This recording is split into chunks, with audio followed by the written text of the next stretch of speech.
The Fuji 23mm f2 lens wasn't really an easy lens for me to review, and I'll explain. But first, if you've watched any of my other videos, you know that for me, gear is all about creating content and capturing memories and documenting my life and the life of my daughter, both for personal preservation and for doing YouTube videos such as this one.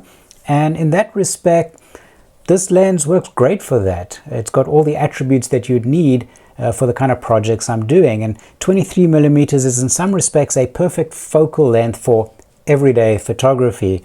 You know, one of my goals this year is to bind a book of black and white photos documenting 2020 and my daughter growing up, kind of specifically non-portrait style photos. If you haven't seen my video on this, I'll link to it in the description, and you can take a look at that project. Now, in that context, the 23mm seems ideally suited, and it's also very small, being discreet, and so it makes it good for kind of street photography or just putting it on your camera and grabbing and going. So I do like the size of the lens, and also love it when paired with the X-T3 and using the Acros black and white profile with just a little bit of weak film grain.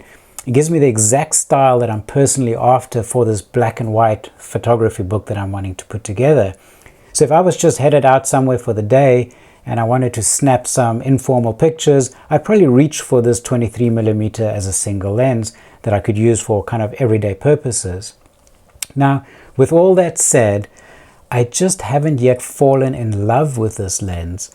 I'm not saying that there's anything really wrong with it, and it really does have a lot going for it, and you probably do need one in your toolkit, but compared to my 56mm 1.2 or my 35mm 1.4, I've never once taken one of those amazing photos that I'm so happy with.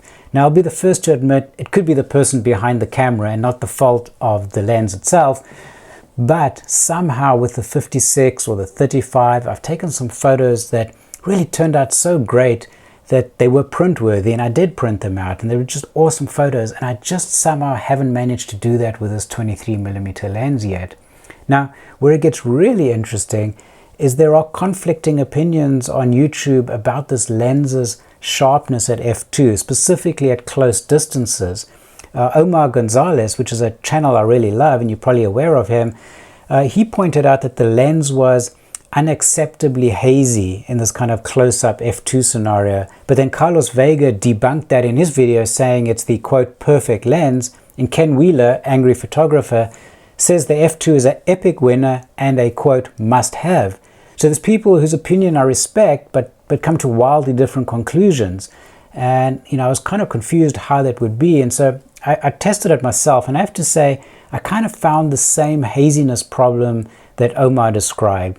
At close range, f2 produced an unmistakable haze over the photo, even the actual spot that was in focus. In contrast, when I took it at 5.6, it produced ridiculously sharp images at the same focal distance. So if you plan to use this lens, you should know that, you know, this limitation about taking things close up at f2. Now, you could make the argument that 23mm, it's not supposed to be, you know, for close-ups, but we'd all know like the 16mm does great with close-ups. So it is a limitation of this lens you should be aware of, but I can't really explain why some have it and some don't.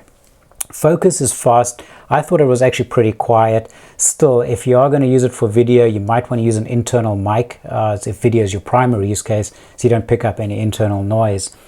Other pluses for this lens, of course, besides the size, is the weather resistance, which is, you know, convenient to have depending on your use case. So where does that leave me?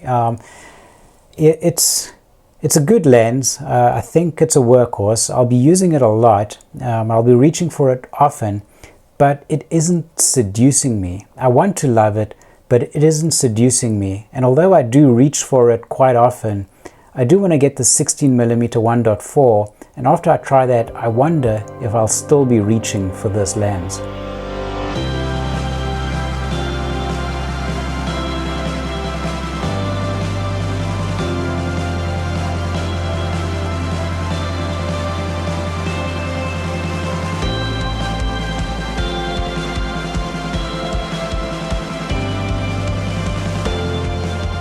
If you already own this lens, I'd love to hear your comments to see if you're getting the same issue that like myself and Omar are getting, or if you're on the perfectly sharp camp that, you know, Ken Wheeler or Carlos was getting. So I'd love to know and see why perhaps that is.